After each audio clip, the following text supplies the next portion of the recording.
प्यारे बच्चों, कल हमने सर्वनाम पढ़ा था। आज हम बेटा संस्कृत व्याकरण में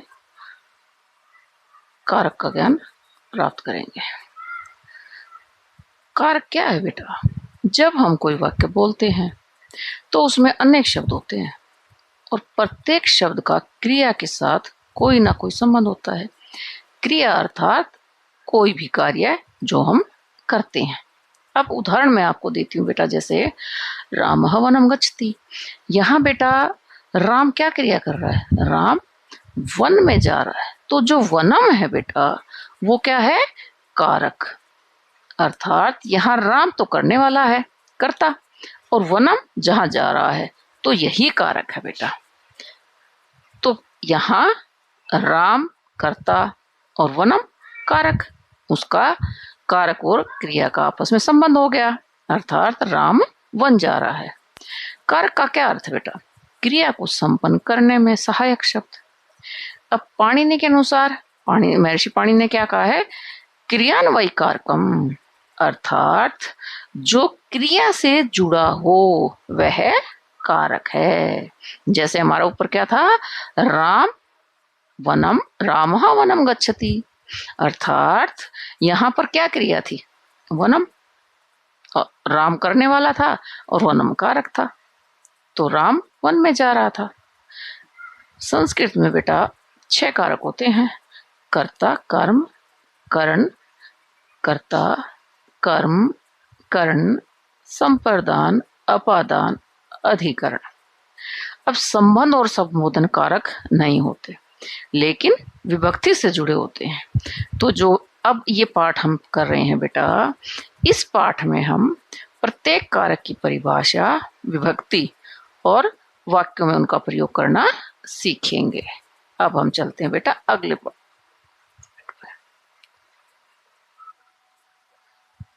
कारक परिभाषा एवं 6 कारकों का परिचय। कारक की परिभाषा देखो बेटा, हमने संज्ञा पढ़ा, सर्वनाम पढ़ा। संज्ञा या सर्वनाम का क्रिया के साथ जो संबंध होता है उसे कारक कहते हैं। ये है हमारी कारक की परिभाषा। अब 6 कारकों की विभक्तियां पढ़ते हैं बेटा। हमारे पास कारक क्या है? कर्ता, प्रथमा विभक्ति। कौन करता है ये भी हमारी पहचान है, तो हमारा ये हुआ कर्ता का कारक। फिर है कर्म कारक, जो कि द्वितीय विभक्ति में आता है, किसे और किसको। फिर हमारा आया बेटा कर्ण कारक, ये आता है तृतीय विभक्ति में, किससे और किसके द्वारा। फिर आया हमारा संप्रदान कारक। संप्रदान कारक चतुर्थी विभक्ति के लिए होता है, अर्थात किसके लिए। पांचवा हमारा अपादान कारक, पंचमी विभक्ति, किससे अलग होने, यानी कि चतुर्थी में क्या था? किसके लिए, और पंचमी होता बेटा किससे अलग। छठी विभक्ति हमारा अधिकरण कारक है बेटा हमारा, ये हमारी सप्तमी विभक्ति है, कहाँ और किस में। अब जो संबंध है वो बेटा षष्ठी विभक्ति का है। का, की, के कारक नहीं है बेटा, लेकिन वो फिर भी बहुत महत्वपूर्ण है। संबोधन भी विभक्ति है, लेकिन वो क्या है? हे, अरे। तो पाणिनि ने बेटा, महर्षि पाणिनि ने 6 कारक माने हैं। षष्ठी और संबोधन को उन्होंने कारक नहीं माना। अब हम चलते बेटा अगले पॉइंट पे, विभक्ति। अब हम बेटा प्रथमा विभक्ति की पढ़ते हैं, जिसमें हमारा कर्ता कारक है। जो क्रिया को स्वयं करता है उसे कर्ता कहते हैं। पाणिनि जी के सूत्र हैं स्वतंत्र कर्ता। जो स्वतंत्र रूप से कार्य करे वह कर्ता है। पहचान क्या है बेटा? क्रिया से पहले कौन पूछने पर जो उत्तर मिले वह कर्ता है। प्रथमा विभक्ति में प्रत्यय औ, आ, ए, आ। उदाहरण क्या है बेटा? रामः पठति, राम पढ़ता है। यहाँ राम बेटा क्या है? वो है कर्ता, एक वचन का कर्ता। अगला पॉइंट आया बेटा बालकौ क्रीडितः, दोनों बालक खेलते हैं। अब यहाँ बालकौ कर्ता द्विवचन का। फिर है बेटा छात्रः गायन्ति, छात्र गाते हैं। यहाँ छात्रः कर्ता और बहुवचन है। सा लिखती, वह लिखती है। सा कर्ता। अब यहाँ बेटा हमारा आ गया स्त्रीलिंग। अहम पठामि, मैं पढ़ता हूँ। अहम कर्ता उत्तम पुरुष। यहाँ क्या है बेटा, संस्कृत में कर्ता और क्रिया में पुरुष और वचन का मेल होना अनिवार्य है।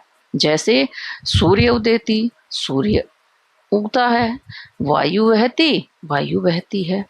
तो ये सभी प्रकार की वस्तुएं बेटा हमारी कर्ता हो सकती हैं।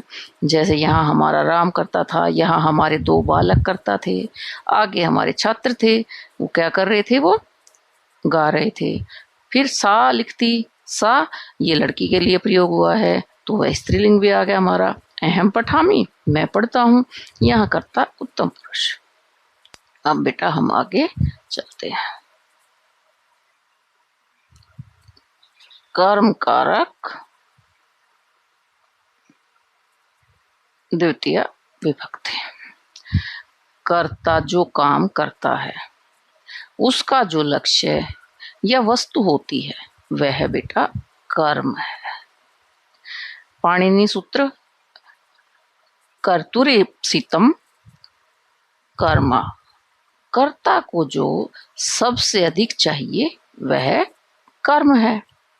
पहचान क्रिया से पहले किसे या क्या पूछने पर कर्म मिलता है।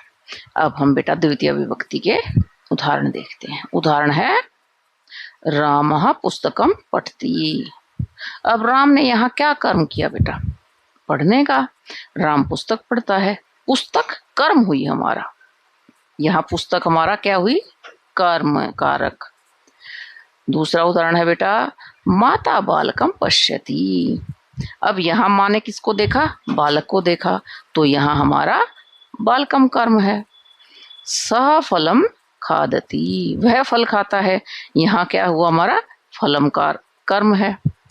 अहम रामम समरामि, मैं राम को स्मरण करता हूँ। यहाँ रामम हमारा कर्म है। गुरु शिष्यान पाठयति, गुरु शिष्यों को पढ़ाता है। यहाँ शिष्यान हमारा क्या हुआ, कर्म, और ये हमारा हुआ बहुवचन। अब कुछ विशेष जो क्रियाएं हैं बेटा, उनमें मुख्य और गौण दो कर्म होते हैं। जैसे गुरु शिष्यम विद्याम ददाति, गुरु शिष्य को विद्या देता है। यहाँ शिष्यम गौण कर्म और विद्या मुख्य कर्म है बेटा। अर्थात जो सीखने वाला है उससे ज्यादा जो सीख रहा है वह मुख्य कर्म है। ये था बेटा हमारा कर्म कारक द्वितीय विभक्ति। अब हम बेटा अगले पॉइंट पे आते हैं। कर्ण कारक तृतीय विभक्ति। जिस साधन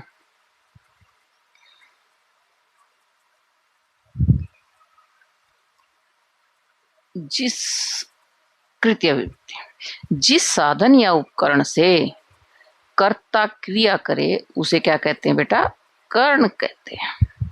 अर्थात वो हमारा कर्ण कारक होता है। पाणिनि जी का सूत्र है साधकतम कर्णम, क्रिया का सर्वश्रेष्ठ साधन कर्ण है। पहचान क्या है इसकी, किससे या किसके द्वारा पूछने पर कर्ण का उत्तर मिलता है। यहाँ पर बेटा तृतीय विभक्ति होती है जिसमें एण भ्याम और फी। उदाहरण है बेटा इसका बालकः लेखन्या लिखति। यहाँ पर बालक कलम से लिखता है बेटा, तो बालक ने क्या किया, लेखन्या, तो यहाँ हमारी लेखन्या क्या है, वो कर्ण कारक है। फिर है राम है बाणेन हरिणम हंति, राम बाण से हिरण को मारता है। यहाँ बाण जो है वो हमारा कर्ण कारक है। अर्थात हमने ऊपर पढ़ा था बेटा कि जिस साधन या उपकरण से कर्ता क्रिया करे उसे कर्ण कहते हैं। तो ये पहले उदाहरण में बेटा बालक ने लेखनी से कलम से लिखा, दूसरे उदाहरण में राम ने बाण से हिरण को मारा। तो पहले में लेखन्या हमारा कर्ण है, दूसरे में बाणेन। फिर है बेटा हमारा स पादाभ्याम गच्छति, वह पैरों से जाता है। तो यहाँ जो पादाभ्याम है बेटा वो हमारा करण और द्विवचन है। फिर है बेटा अगला उदाहरण हमारा सा नेत्रई पश्यति, वह आंखों से देखती है। यहाँ नेत्रे क्या है हमारा करण और बहुवचन। वयम हस्तई कार्यम कुर्मः, हम हाथों से काम करते हैं। तो ये थे बेटा हमारे कर्ण कारक तृतीय विभक्ति। अब सहयोगी अर्थ में भी तृतीया होती है बेटा। जैसे उदाहरण है इसका रामः सीतया सह वनमागच्छत, राम सीता के साथ वन गया। दूसरा है पुत्रेण पिता सह आगच्छति, पुत्र पिता के साथ आता है। तो यहाँ बेटा सह के प्रयोग में तृतीय विभक्ति होती है। ये था बेटा हमारा कर्ण कारक और तृतीय विभक्ति।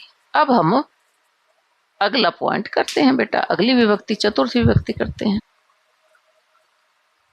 अगला है बेटा संप्रदान कारक चतुर्थी विभक्ति। जिसके लिए कर्ता क्रिया करता है या जिसे कुछ दिया जाता है वह है संप्रदान। अब यहाँ पाणिनि जी का सूत्र कौन सा काम आ रहा है, कर्मणा यम भी प्रेति ससंप्रदानम, जिसकी प्राप्ति के लिए क्रिया की जाए वह संप्रदान है। पहचान क्या है इसकी, किसके लिए, पूछने पर संप्रदान मिलता है।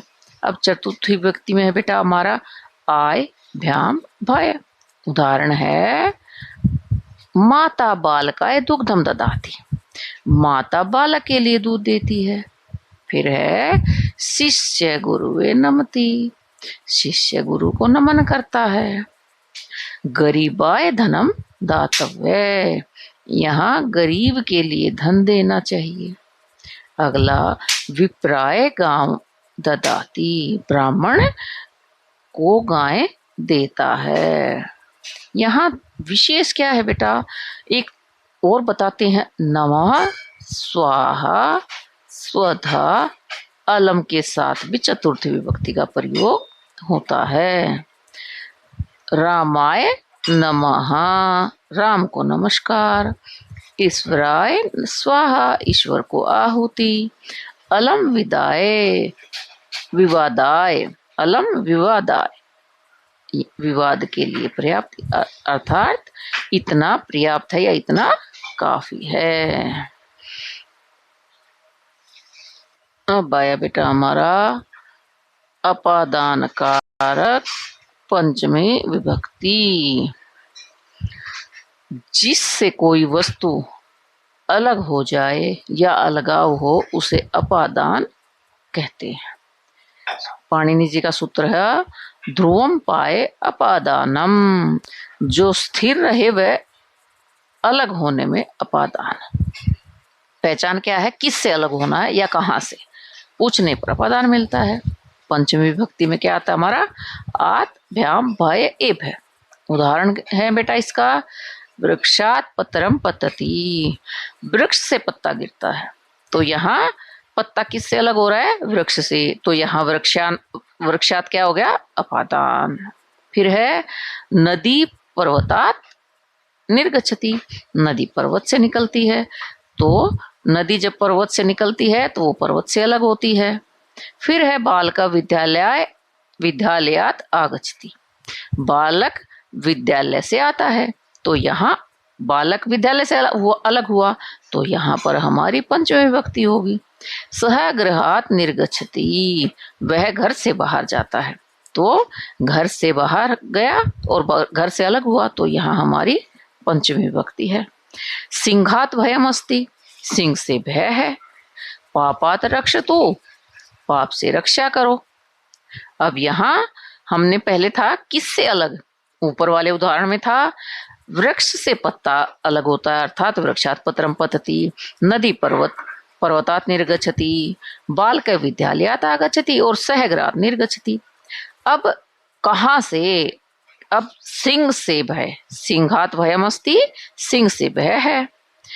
पापात रक्षतु, पाप से रक्षा करो। ग्रामात नगरम दूरम अस्ति, गांव से नगर दूर है। जहां से अलगाव हो और जो स्थिर रहे बेटा, वही अपादान है।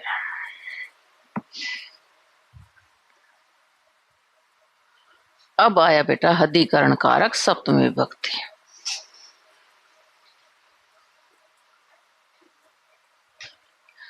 परिभाषा, क्रिया का जो आश्रय स्थान या समय हो उसे अधिकरण कहते हैं। पाणिनि सूत्र, आधारो अधिकरणम, जो आधार हो वह अधिकरण है। पहचान क्या है इसकी? कहाँ, किससे में, किस पर, कब। अब जब हम पूछेंगे बेटा, और विभक्ति में, सप्तमी विभक्ति में क्या प्रयोग होता हमारा? ए, यु, शु, अब। उदाहरण है, बालक विद्यालय पठति, बालक विद्यालय में पढ़ता है। अब यह विद्यालय हमारा अधिकरण है। वृक्ष से पक्षिण वसति, वृक्ष पर पक्षी रहते हैं। मत्स्य नद्यः मत्स्या सन्ति, नदी में मछलियां हैं। प्रातःकाले सूर्य उदेति, प्रातःकाल सूर्य उदय होता है। तो यहाँ जो काल है वो हमारा अधिकरण है। हृदय ईश्वर वस्ति, हृदय में ईश्वर रहता है। अधिकरण के और भेद हैं बेटा। औपश्लेषिक संलग्नः मंचे उपविशति, मंच पर बैठता है। वैषयिक विषय, मोक्षे इच्छा अस्ति, मोक्ष में इच्छा है। अभिव्यापक, तिलेषु तेलम अस्ति, तिलों में तेल है। ये था बेटा हमारा अधिकरण कारक सप्तमी विभक्ति। अब षष्ठी संबंध एवं संबोधन बेटा। षष्ठी विभक्ति पाणिनि ने इसे कारक नहीं माना, किंतु व्याकरण में यह अत्यंत महत्वपूर्ण है। पहचान की इसकी क्या है? का, की, के, और पूछने पर षष्ठी का उत्तर मिलता है। षष्ठी विभक्ति में हमारा पे क्या है? स, यो, आम, न। उदाहरण है, रामस्य पुत्र लवः अस्ति, अर्थात राम का पुत्र लव है। भारत से राजधानी दिल्ली अस्ति, भारत की राजधानी दिल्ली है। छात्राणाम पुस्तकानि सन्ति, छात्रों की पुस्तकें हैं। संबोधन, जब हम किसी को बुलाते हैं, किसी को बुलाने या संबोधित करने में संबोधन विभक्ति होती है। जैसे उदाहरण क्या है? हे, भो, अरे। एक वचन में प्रथमा से भिन्न रूप होते हैं। उदाहरण क्या है इसके? हे राम तुम महान, ऐसी, हे राम तुम महान हो। भो बालक, अरे बालक, अत्र आगच्छ, यहाँ आओ। हे प्रभु माँ रक्ष, हे भगवान मेरी रक्षा करो।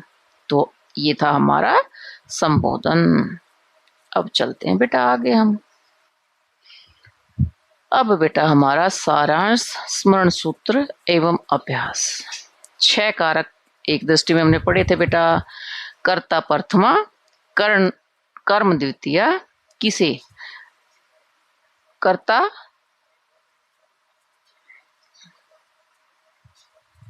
प्रथमा, कर्म द्वितीया, कर्ण तृतीय विभक्ति, संप्रदान चतुर्थी, अपादान पंचमी और अधिकरण सप्तमी। कहाँ और कब? अब उदाहरण क्या है बेटा? राम है, राम हुआ कर्ता। वनात् अपादान, पात्रेण कर्णम, नद्याम अधिकरणम। ऋषे संप्रदान, जलम ददाति। यहाँ बेटा राम वन से पात्र द्वारा नदी में ऋषि को जल देता है। अब बेटा बच्चों आपके अभ्यास के लिए कुछ प्रश्न है नीचे। बालक विद्यालय पठति, विद्यालय किस कारक में है? माता बालकाय दुग्धम ददाति, यहाँ पर आपको कर्ता, कर्म और संप्रदान पहचानना है। तीसरा है हमारा वृक्षात पत्रम पतति, वृक्षात किस कारक का उदाहरण है? कर्ण कारक का एक वाक्य बनाना है बेटा। रामस्य गृहम, यह किस विभक्ति का उदाहरण है और क्यों? तो कारक संस्कृत के वाक्यों को सही और समझा बनाने, जो कारक क्या है बेटा, संस्कृत वाक्यों को सही समझने और बनाने की शक्ति।